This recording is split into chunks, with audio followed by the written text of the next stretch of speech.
Hello, welcome to Chapter 8. And under Chapter 8, we look at sampling distributions. And we just focus on the section 8.1, where we look at the distribution of sample mean.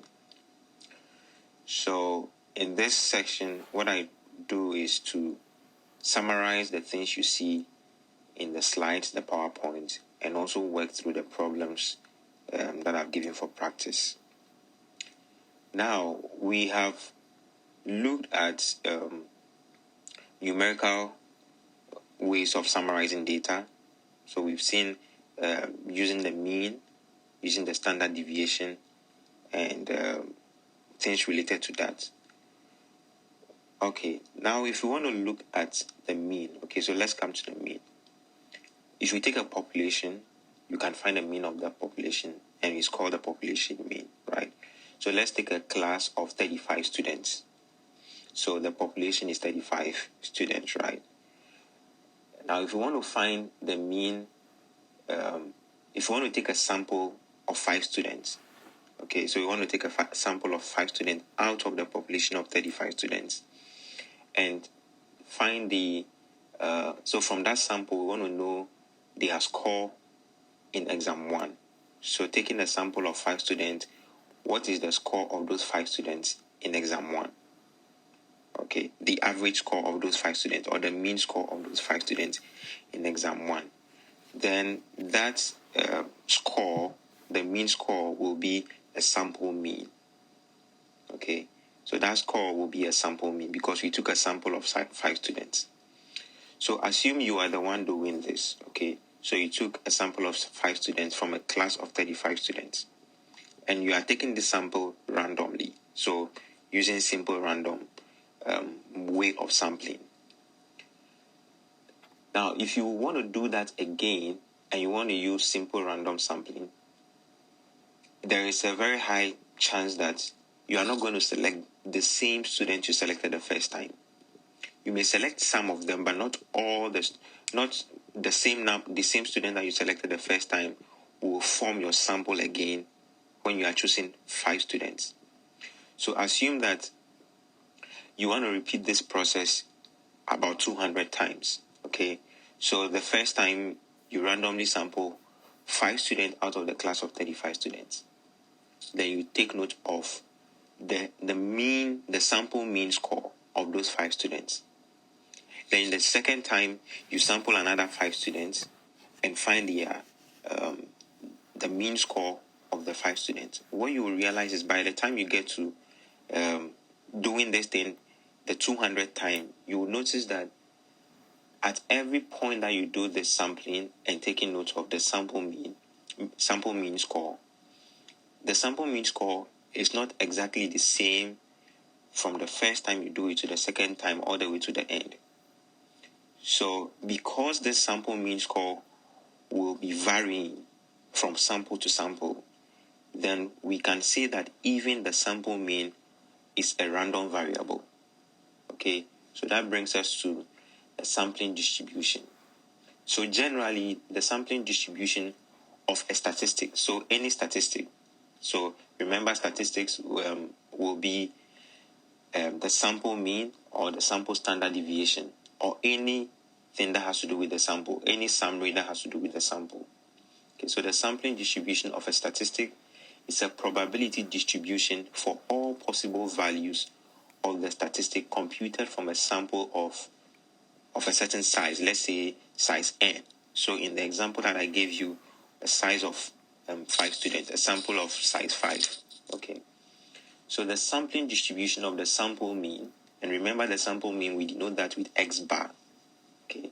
So the sampling distribution of the sample mean, x bar, is the probability distribution of all possible values of the random variable x bar, computed from a sample of size n from a population with a mean mu and a standard deviation of sigma. Okay. So because the sample mean has a distribution which we call a sampling distribution of the sample mean, then that distribution will also have its own mean and its own standard deviation. Okay, so looking at the notation that I have on my sheet, just mu is called the population mean. Just sigma is the population standard deviation. But when you see mu with a subscript x bar, then it means the mean of the sampling distribution of x bar. And then when you see sigma x bar, it means the standard deviation of the sampling distribution of x bar. In other words, when you see sigma x bar, that is the standard error of the mean.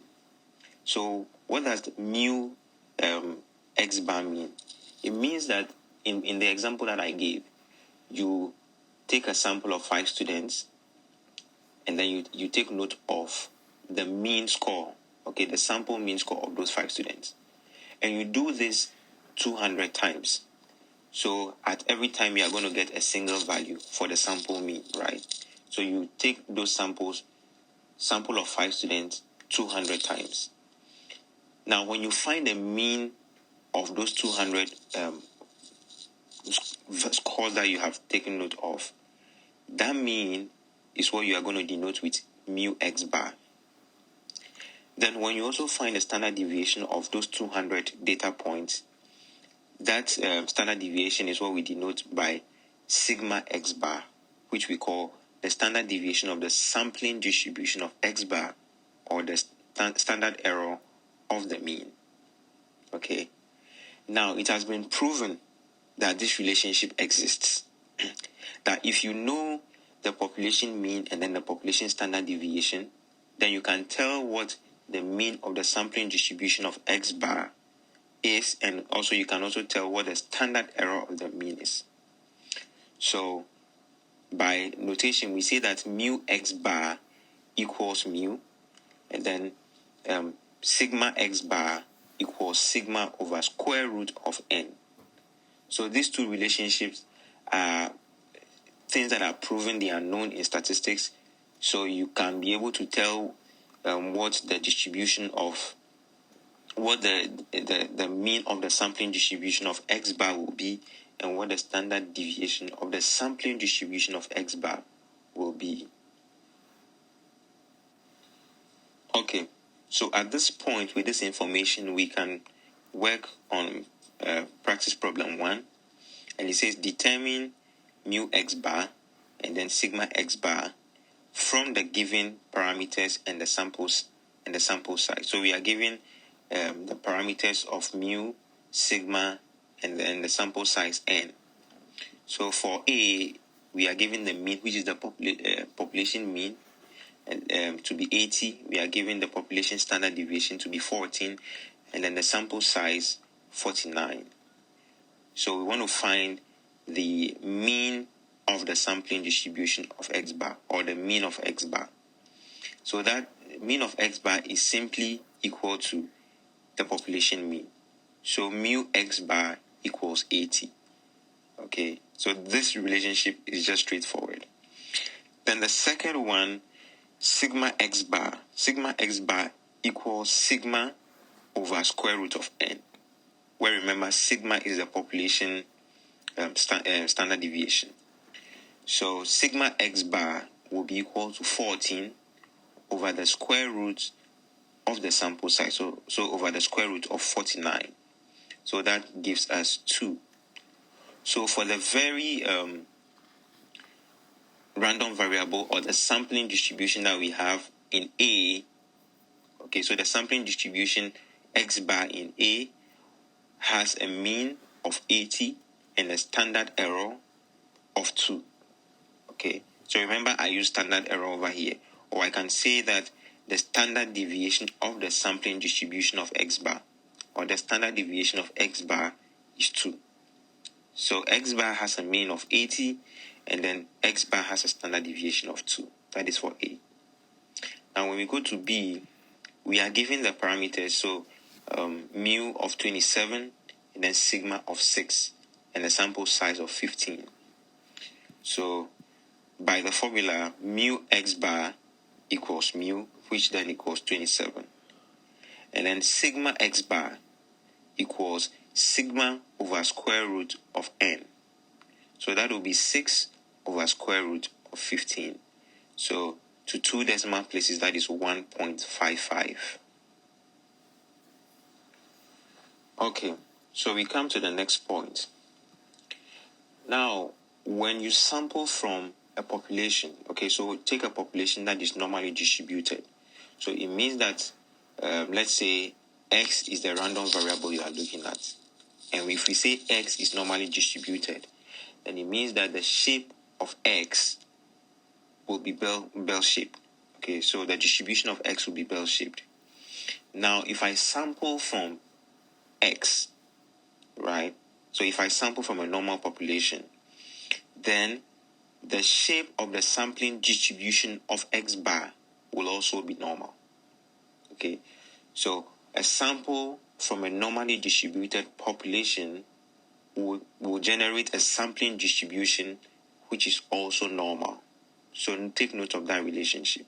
So it means that anything that we do to normal distributions will also be done to the sampling distribution of the sample statistics, in this case of X bar that we are going to be looking at, if the samples that we take are coming from a normally distributed population.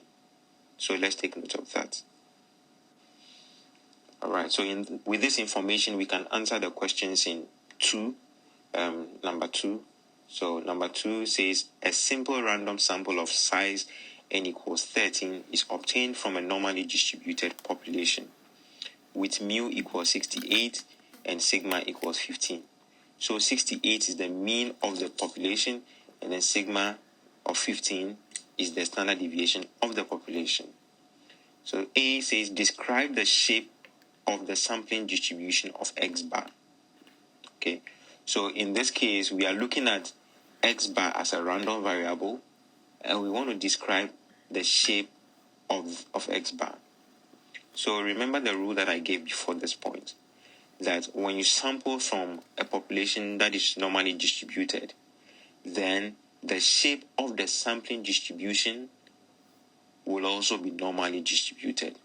So in this case, we see that since the sample is from a normally distributed population, the sampling distribution of X bar is also normal. So X bar is also normal. Its distribution is also normal. Then B, it says find the mean, that is mu X bar, and then the standard deviation sigma X bar of the sampling distribution of X bar. So this time around, we are looking for the mean and then the standard deviation of the sampling distribution of X bar. Okay, it is no more that about the population, but then that about the sampling distribution of X bar.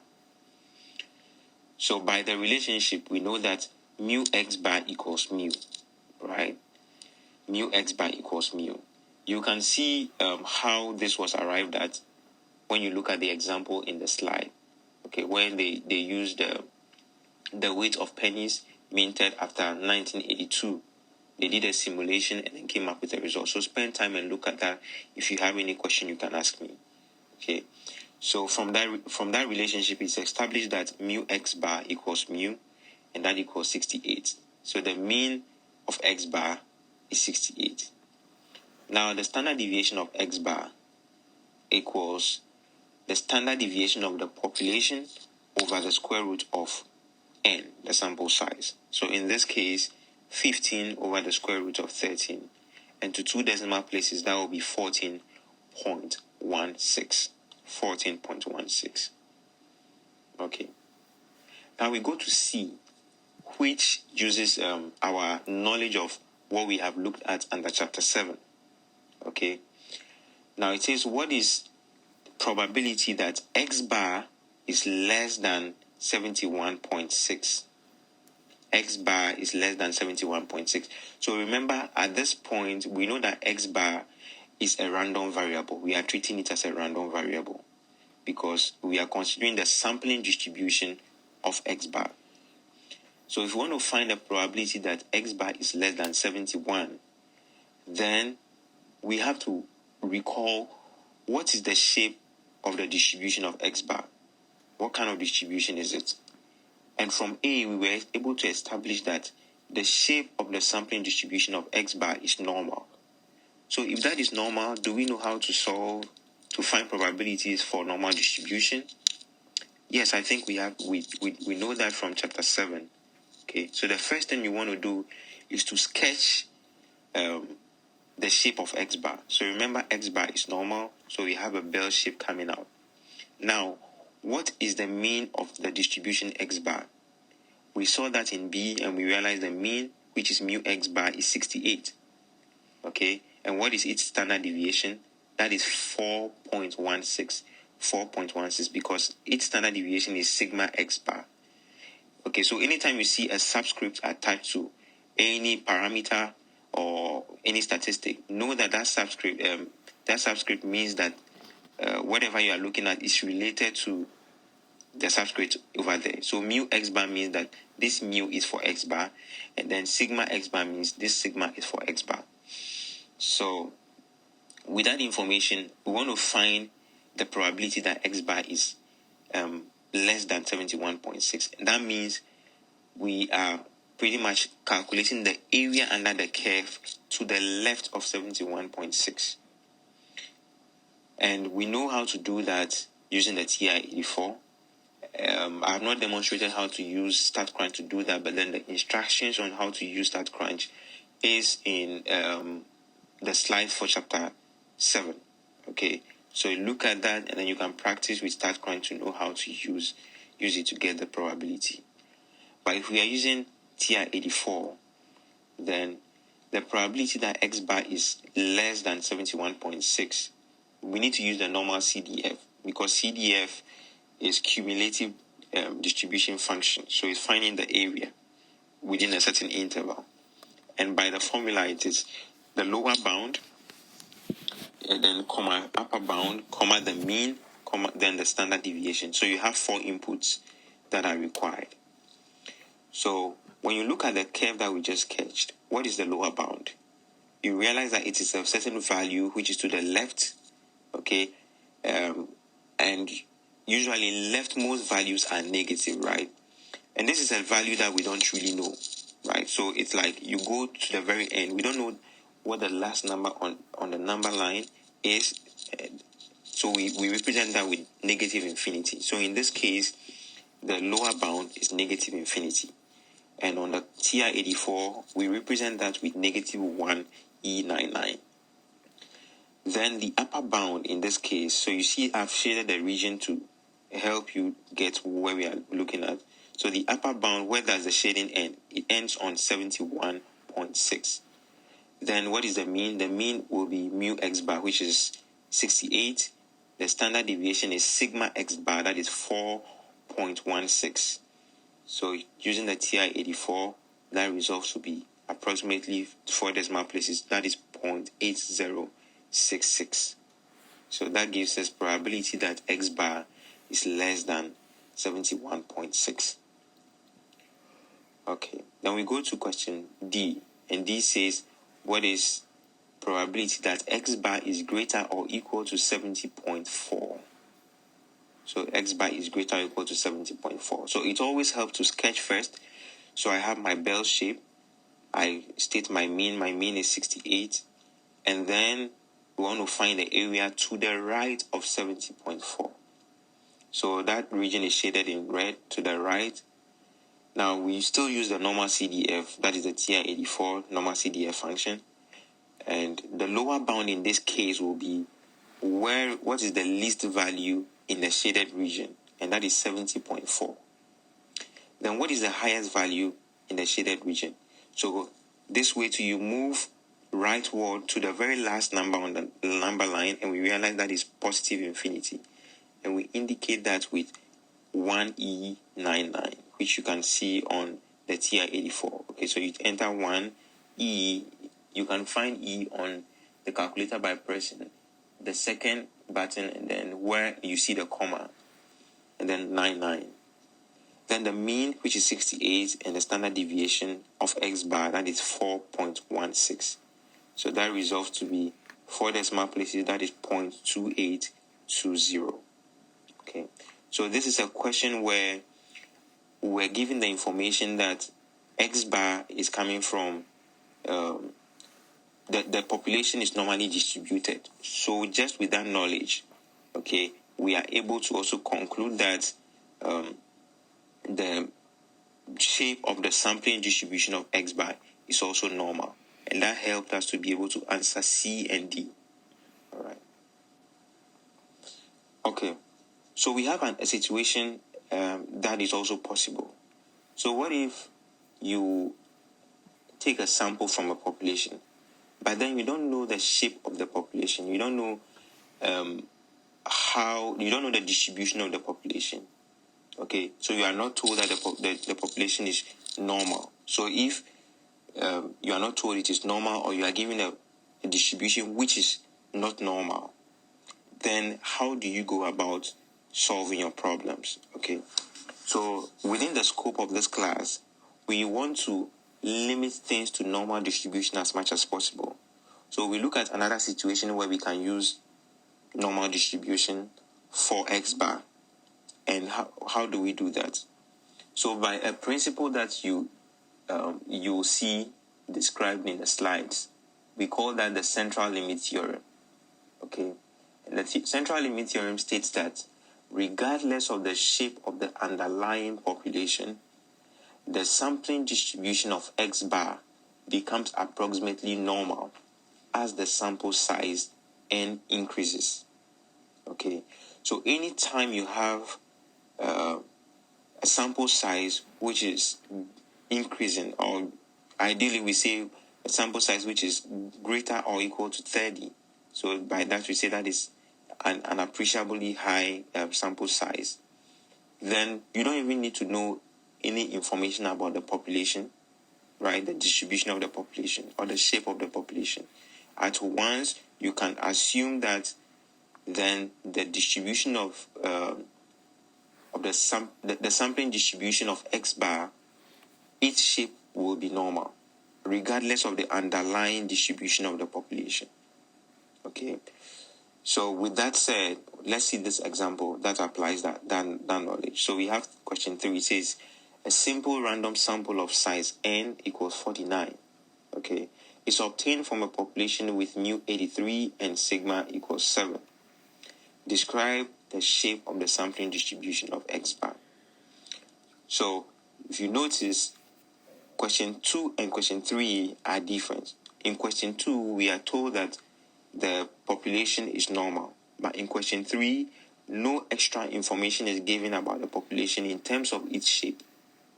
Okay, so if we are not told that this population is normal, then what else can we use to be able to guess the shape of the distribution? You look at the sample size. So over here, you see that the sample size is 49, which is greater than 30.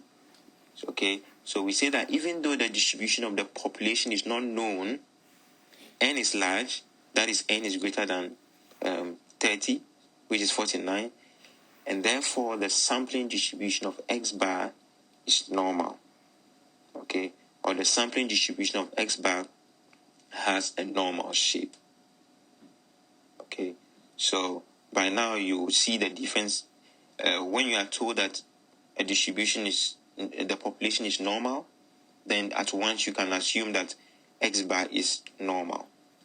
But when you are not told the distribution is normal, the only time you can assume that X bar, the sampling distribution of X bar is normal, is when the sample size N is greater than 30 or is large.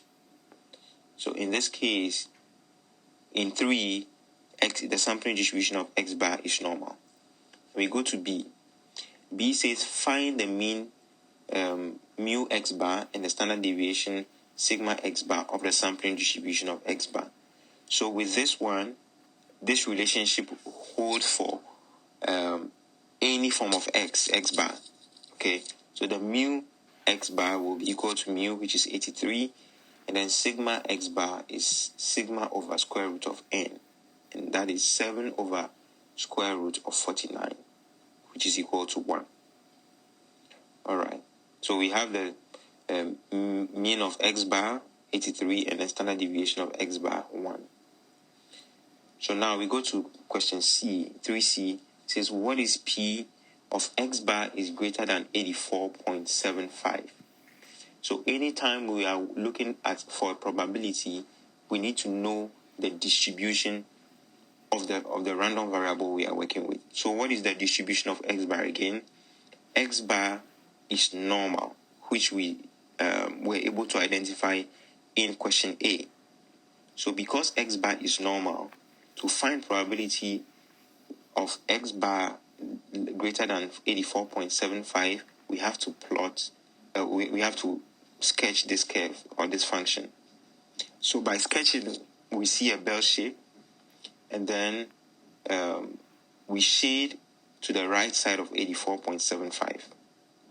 So using the TI-84, that is the probability X bar is greater than 84.75. So normal CDF, the lower bound in this case is 84.75. The upper bound is positive infinity, which you indicate by 1E99. Then the mean in this question is 84, and the standard deviation is 1. Okay, we saw the 1 from B, which we found in under question B. So approximately to 4 decimal places, that is 0.0401. Okay, then we go to D. D says probability that X is less or equal to 80.7. So you sketch first to see how it looks, and then you shade that to the right because it is less than. If it is less, you are talking about the left. Yeah, so it is less than, so to the left of 80.7. So using the calculator function, when you sketch, then you are able to know the lower bound and the upper bound. So using the calculator function, we realize that our lower bound is negative infinity, that is negative 1E99 on the TI-84, and the upper bound is 80.7, and the mean is 83. The standard deviation is 1. So approximately you have 0.0107. That is for D. Then we go to E, and E says what is probability of 81.55 being less than X bar being less than 85. Okay, so this time around we want to find the area between 81.55 and 85. So using the TI-84, first you sketch as usual. You sketch, and from the sketch the shaded region is green. So using the normal CDF, the lower bound in this case is clearly seen, which is 81.55. The upper bound is 85, the mean is 83, and the standard deviation 1. And you realize that to 4 decimal places, that is approximately 0.9037. So for E, I try to use the standard normal table approach, which we saw under chapter 7. Okay, so this is just to like a revision of what we did under chapter 7. So looking at this, anytime you are using a standard normal table, this always works for normal distributions. What it means is that you are, if you have any values of the normal distribution, you can scale them down, okay, by finding the z-score. Then with those z-scores, you can look into the standard normal table and look for your answer. Okay, look for the area that you want.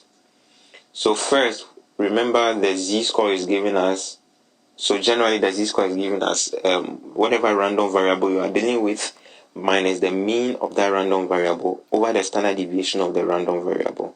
So in this case, the random variable is X bar minus its mean, which is mu X bar, divided by its standard deviation, which is sigma X bar. So for the lower bound of the region we are looking for, that is 81.55. So 81.55 minus 83 over 1. So the z-score for 81.55 is negative 1.45. This is negative because you realize that 81.55 is to the left of the mean. Values to the left of the mean give a negative z-score. Values to the right give a positive z-score. So you realize that for 85, its z-score is 2, because the z-score will be 85 minus 83 over 1, which equals 2.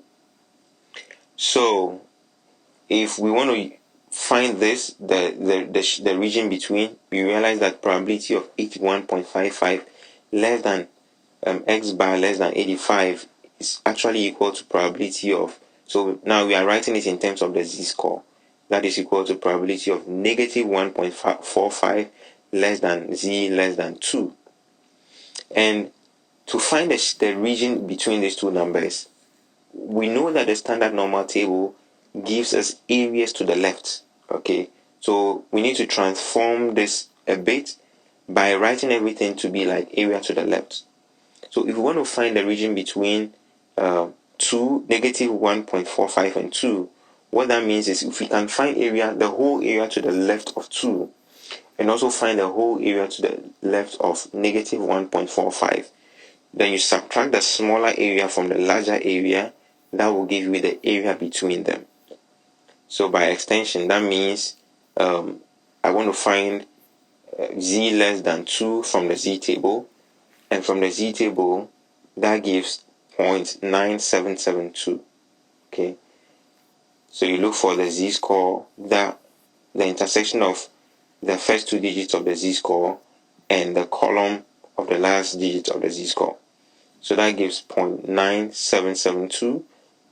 Then for the other z-score, its area, that is negative 1.45, its area is 0.0735. So with these two values you subtract, and that gives you 0.9037. Yes, this is a tedious way to go about it. Now that everything is online, you don't need to go through the standard normal table approach. You can just use your TI-84 to do it. But it's always good to know another way to handle a problem. Okay, so you may see this in another start class. Alright, so if you have any question on this section, contact me and then I'll be able to help. And you want to work on the homework as early as possible. Thank you.